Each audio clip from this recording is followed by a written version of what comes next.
15 ছেপ্টেম্বৰত আমাৰ প্ৰথমটো ৰিক্ৰুটমেণ্টৰ পৰীক্ষা আৰম্ভ হ'ব। 11 লাখ প্ৰাৰ্থী। পৰীক্ষা পতা সহজ নহয়।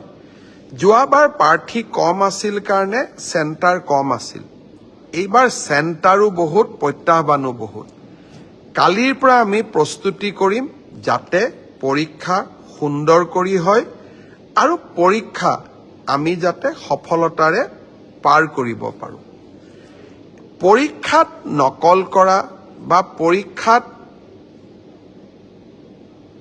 নিয়মৰ বাহিৰত গৈ যিসকলে কপি কৰে, নকল কৰে, তেওঁলোকৰ বিৰুদ্ধে আমাৰ চৰকাৰে এখন বিধানসভাত আইন প্ৰণয়ন কৰিছে। ইয়াৰ ফলত পৰীক্ষাত নকল কৰা ব্যক্তিজনক গ্ৰেপ্তাৰ কৰাৰ উপৰিও তেওঁৰ ঘৰুৱা সম্পত্তিসমূহো চৰকাৰে অধিগ্ৰহণ কৰাৰ এক ডাঙৰ ক্লজ এই আইনকেইখনত আছে। 2 দিনৰ ভিতৰতে আমি এই আইনখনৰ বিষয়েও বহুল প্ৰচাৰ কৰিম। মই আশা কৰিম মেধাৰ ভিত্তিত নিযুক্তি। বহুতে কয় মোৰ মেৰিট আছে কাৰণে মই চাকৰি পালোঁ। এতিয়া ফেশ্বনো এটা আছে যে আমি বিজেপিক কিয় ভোট দিব লাগে, আমিতো মেৰিট আছে কাৰণে চাকৰি পালোঁ। মই এটাই কথা ক'ম, মেৰিট আৰু মেৰিটৰ ভিত্তিত পৰীক্ষা পাতা এই পংকিলতাৰে ভৰা সমাজত ইমান সহজ নহয়। এক প্ৰকাৰ কালি পৰহিৰ পৰা আমাৰ অফিচাৰসকলে ৰাতিয়ে দিনে কাম কৰিব লাগিব যাতে 15 ছেপ্টেম্বৰৰ পৰীক্ষা নিকা হয়। কিন্তু মুখ্যমন্ত্ৰী বা আন মন্ত্ৰীসকলে যদি বিচাৰে পৰীক্ষা নিকা হ'ব নালাগে, মোৰ মানুহে চাকৰি পাওক, তেতিয়াহ'লে সকলো কথা সহজ।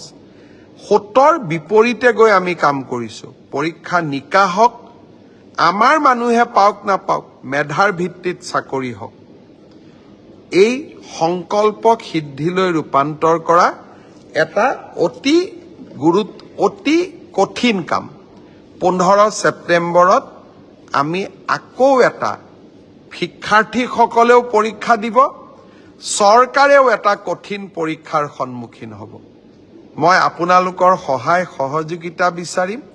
আমি কেইবাটাও টেলিফোন নম্বৰ দিম। কোনোবাই যদি ক'ৰবাত কিবা এই ধৰণৰ বেআইনী ঘটনাৰ সুযোগ পায়, নকল কৰাৰ ঘটনাৰ খবৰ পায়, কিবা নকৰিবলগীয়া কাম কৰিব এনেকুৱা আগতীয়া খবৰ পায়, আপোনালোকে যাতে আমাক জনাব পাৰে। 15 ছেপ্টেম্বৰৰ পৰীক্ষাটো চৰকাৰে নহয়, অসমবাসীয়ে লগ লাগি আমি সুন্দৰ কৰি পালন কৰিব লাগিব।